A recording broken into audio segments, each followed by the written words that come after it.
సొమ్ముని యథావేచ్ఛగా ఇట్లా ఇష్టానుసార రాజ్యంగా ఖర్చు పెట్టుకుంటూ పోతూ వీళ్ళు 2 హెలికాప్టర్లు 2 చార్టర్డ్ ఫ్లైట్లు సినిమాలకు కూడా వారు తీసే సినిమాలకు కూడా సొంత కార్లు గన్మెన్లు లోపల కార్లు హీరోయిన్లు పిలుచుకోవడానికి స్టాఫ్ను పిలుచుకోవడానికి మన గవర్నమెంట్ కార్లు వాడుతున్నారు.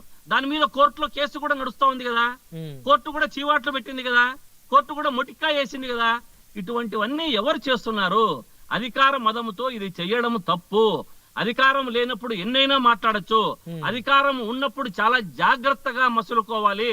మనం ఏమి మాట్లాడుతున్నాం, మనం ఇప్పుడు ఏమి చేస్తున్నాం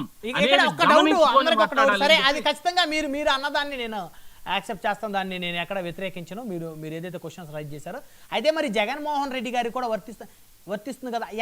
హెలికాప్టర్ ఎక్కడి నుంచి వచ్చింది ఆయనకి?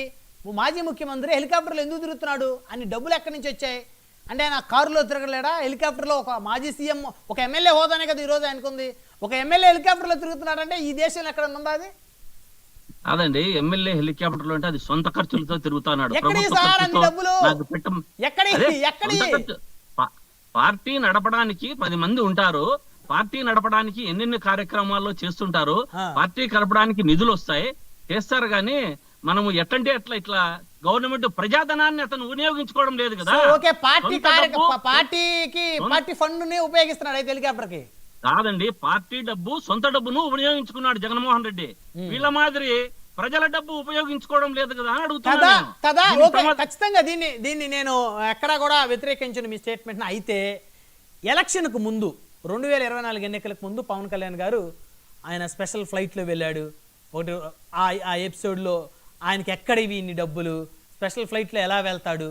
మరి వారికి రాజకీయ పార్టీ ఉంది, వారికి కార్యకర్తలు పార్టీ ఫండ్ ఇస్తారు, మరి వారికి ఒక వ్యవస్థ ఉంది. అంటే మీరు ఈరోజు ఆ ప్రతిపక్షంలో ఉండి మీ నాయకుడు ఎమ్మెల్యేగా ఉంటే ఆయన హెలికాప్టర్ ఎట్లా తిరుగుతాడంటే ఆయన సొంత డబ్బులు అంటారు. మరి అదే సొంత డబ్బులు ఆ రోజు ఆయనకున్నాయని మీరు ఎందుకు దాన్ని యాక్సెప్ట్ చేయలేదు?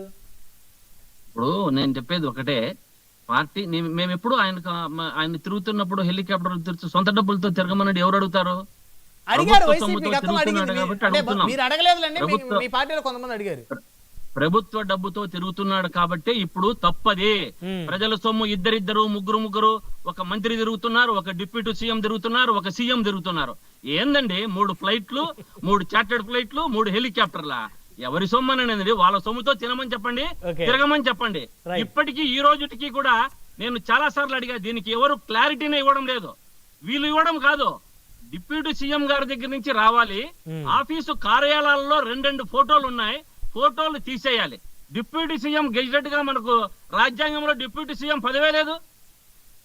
చాలా చూసాం, భారతదేశంలోనే డిప్యూటీ సీఎం వేయాలనుకుంటే భారత ప్రధాని డిప్యూటీ ప్రధాని అన్నప్పుడే లేదని చెప్పి కొట్టివేసిన కాలం ఉన్నాయి. కోర్టుకు వెళ్ళారు కదా మీరు, వైసీపీకి సంబంధించిన మద్దతుదారులు కోర్టుకు వెళ్ళారుగా. కోర్టు డైరెక్షన్ బట్టి అట్లనే కోర్టు ఏం డైరెక్షన్ ఇస్తుందో మరి దాన్ని బట్టి ఏ విధంగా ముందుకెళ్తారు చూద్దాం. మళ్ళీ మాట్లాడుతురు. మనతోటి జనసేన పార్టీ నుంచి మిరుపుల మహేష్ గారు ఉన్నారు, జనసేన పార్టీ రాష్ట్ర అధికార ప్రతినిధి. మిరుపుల మహేష్ గారు, గుడ్ ఈవినింగ్ అండి. రమణాడు గారు, గుడ్ ఈవినింగ్ అండి. సో ఏంటి మహేష్ గారు, పథకం ప్రకారం రెచ్చగొడుతున్నారా వైసీపీ జనసేనని? అంటే రెచ్చగొడితే రెచ్చిపోయే